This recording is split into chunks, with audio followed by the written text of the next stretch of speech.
출애굽의 역사와 성서의 기구수가에 나타난 구원 18번째 날입니다.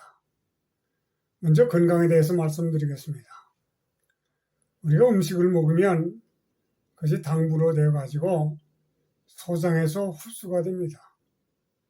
그런 피에 산소와 영양소가 함유되어가지고 세포 속에 있는 미토콘드리아에 가게 됩니다.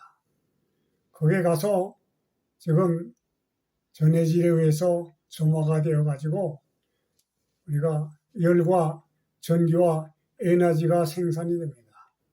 그때 또 같이 나오는 것이 가스입니다. 그걸 활성산소라고 합니다.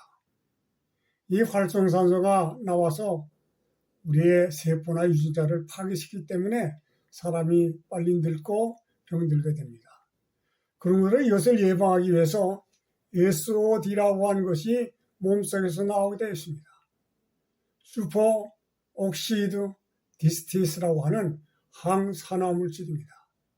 이것이 나와서 활성산소를 분해합니다. 물과 산소로 분해해가지고 사람의 몸에서 다시 쓸 수 있도록 합니다. 근데 나이가 많아지면 사람의 몸에서 SOD의 양이 줄어듭니다. 70이 되면 거의 나오질 않습니다. 그런 거를 우리가 음식을 통해서 보충해야 되는데 그 SOD가 많은 음식이 곡식의 씨눈입니다. 그 다음에 채소의 엽록소입니다. 그런 거로 음식을 통해서 SOD를 보충해야 건강을 유지할 수가 있겠습니다. 그런 거로 육식에는 없습니다. 그런 거로 채식을 통해서 우리의 몸의 건강을 잘 유지하시게 되기를 바랍니다. 오늘은 성서의 여러 기록 가운데 보훈제단에 대해서 잠깐 말씀드리려고 합니다. 출애굽기 17장 1절로 8절에 보면은 이렇게 말씀하십니다. 너는 조각목으로 번제단을 만들 때 장이 5규빗, 광이 5규빗, 고가 3규빗 되는 정사각형으로 만들고 네 모퉁이에는 뿔을 만들라고 했습니다. 그리고 노수로 그것을 다 싸라고 했습니다. 그런 거로 번제에서 사용되는 기구들은 다 노수로 만들어졌습니다. 이 번제의 양쪽에 지금 고리를 만들어서 채를 껴서 그것을 옮길 때마다 제장들이 매도록 되어 있습니다. 이렇게 해서 번제단을 만들려고 했습니다. 번제단이란 사륙, 도살, 사른다는 뜻입니다. 이 번제는 성전 울타리 안에 있는데 그 울타리를 장이 100규빗, 광이 50규빗입니다. 그 안에 성소가 있는데 성소의 길이는 30규빗, 또한 광은 10규빗입니다. 이 직사각형으로 되어 있습니다. 그 동쪽들에는 보제단과 물두멍이 있고 성소의 안에 들어가서 남쪽에는 촛대가 있습니다. 북쪽에는 떡상이 있고 서쪽에는 향단이 있습니다. 그 뒤는 휘장으로 성소와 지성소를 나누었습니다. 그 안에 복귀가 있는데 복귀 안에는 십계명이 있습니다. 그 위를 시운소라고 하는데 하나님의 영광이 거기에 존재합니다. 이 세카이나라고 하는 하나님의 영광이 있습니다. 양쪽에는 구름이 서 있습니다. 근데 이 성소를 새 막으로 덮어서 성소 안에 있는 기구들을 잘 보존하게 되어 있습니다. 이 성소는 제물을 통해서 제사를 드리기 위해서 만들어진 것입니다. 사람들이 죄를 범하게 될 때 그는 하나님의 명령을 어겼으므로 흠없는 수송아지나 수양을 가지고서 회막에 들어갑니다. 그 짐승의 머리 위에 안수해서 그 죄를 그에게로 옮깁니다. 그 짐승을 잡습니다. 제사장은 그 피를 받아가지고 성소로 들어갑니다. 성소에 들어가서 휘장에 7번 뿌리고 향단 4뿔에 그 피를 바릅니다. 그 남은 피를 가지고 나와서 번제단 밑에 쏟습니다.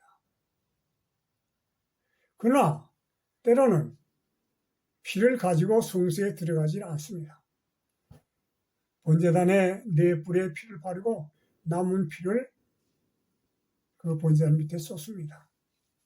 이 2가지 의식은 다 같이 회개한 죄인들의 죄를 성소로 옮겨지는 하나의 의미를 상징하는 것입니다.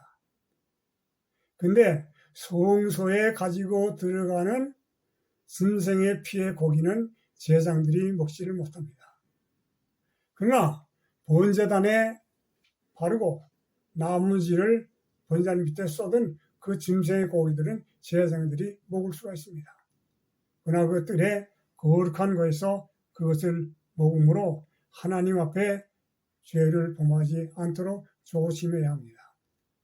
나머지 모든 내장들은 다 번제단에서 불로 사르게 됩니다. 이 불을 가지고 그 제물들을 사르게 되는데 그 화목은 무화과나무를 썼습니다. 무화과는 꽃이 없이 열매를 맺는 나무입니다. 예수님께서 이 땅에 오셔서 사는 동안에 영화를 누리지 못하였으나 인간의 구속의 역사를 성취하는 열매를 맺혔기 때문입니다. 그래서 이 제사는 엄숙하게 잘 거행되게 되어 있었습니다. 근데 대제사장들이 대속죄제일에는 향로에 그 불을 담아가지고 들어가서 제사를 드려야 합니다. 그 향로의 불은 하느님께서 친히 피운 불을 사용해야만 됩니다. 근데 아론의 아들들이 그 불을 잘 사용하지 못하였습니다. 그들은 술 취했기 때문에 술 취해가지고 제사를 드렸기 때문에 거룩한 그 불을 분간하지 못해서 그들이 부절제한 일로 말미암아 정신이 혼란해져서 신성한 것과 속된 것을 분간하지 못하고 하나님 앞에서 제사를 드리다가 그는 죽임을 당했습니다. 그러므로 우리가 이 제사를 잘 생각해야 되겠습니다.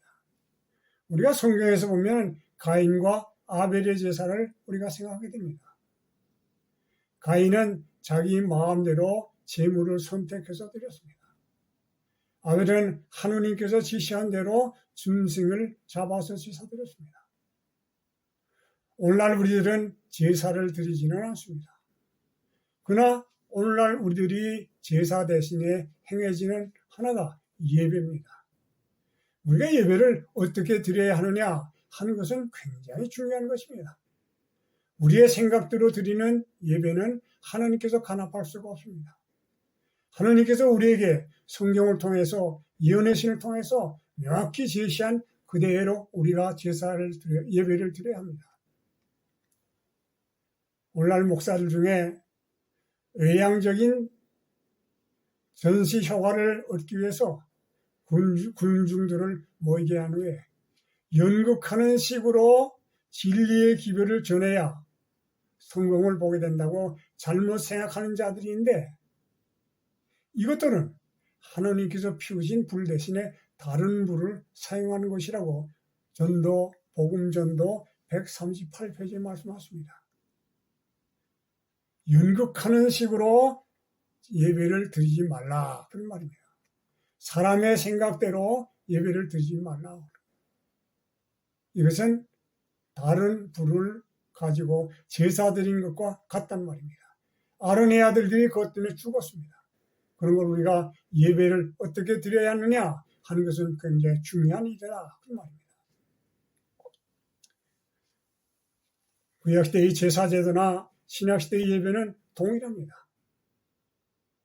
이 제물은 다 누구를 표시하는가? 예수님을 표시하는 것입니다. 고린도서 5장 7절에 보면 번제의 제물은 율절 양 곧 그리스도의 희생을 표시하는 것이라고 했습니다.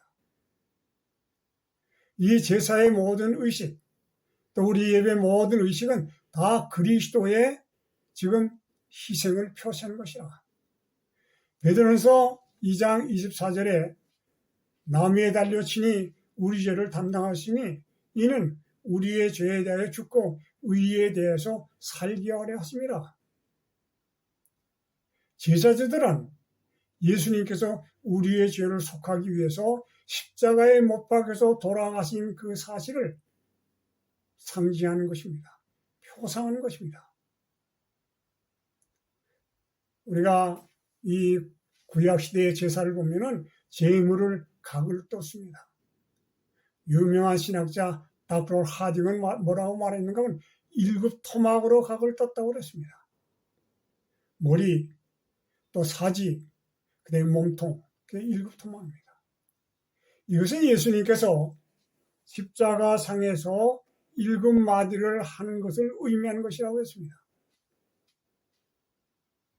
그 강도에게 내가 나와 같이 나가느시라.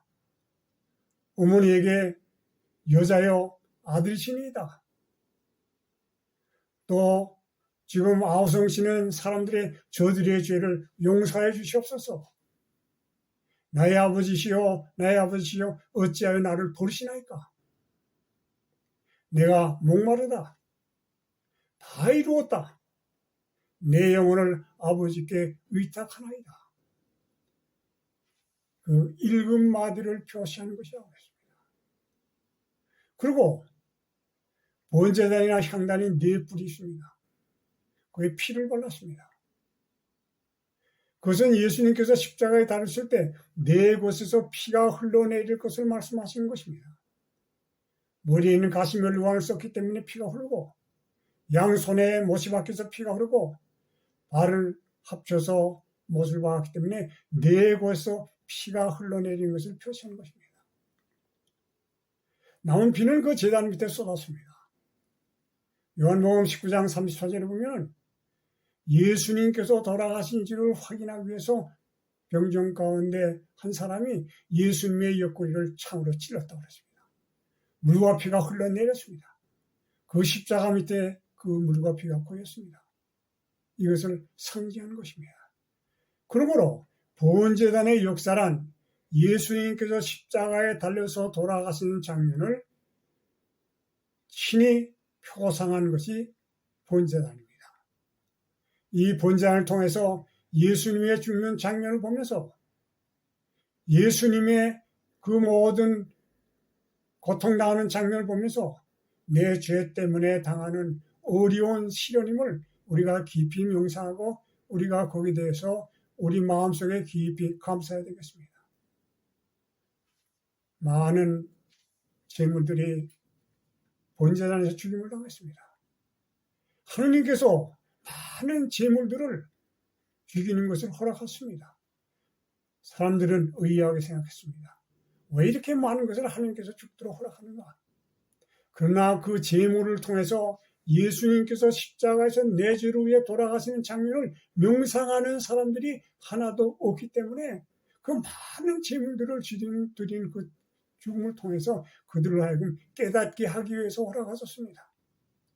그러므로 우리는 예배를 통해서 제사를 통해서 우리의 마음을 가다듬고 신령과 진실된 마음으로 하나님께 경배함으로 우리의 죄가 속정을 받고 구원의 반열에 참여할 수 있는 하나님의 거룩한 백성들이 되어야 되겠습니다. 번제단의 역사를 통해서 우리는 십자가를 명확히 바라보고 내 죄를 위해 돌아가시는 우리 주님의 놀라우신 구속의 역사를 믿음으로 감사하면서 우리의 죄 속에서 벗어나서 우리가 거룩한 하나님의 종들이 되어서 주께서 이 땅에 오실 때 다 같이 구원받는 하나님의 백성들이 되도록 우리 노력하시게 되기를 간절히 바랍니다. 고맙습니다.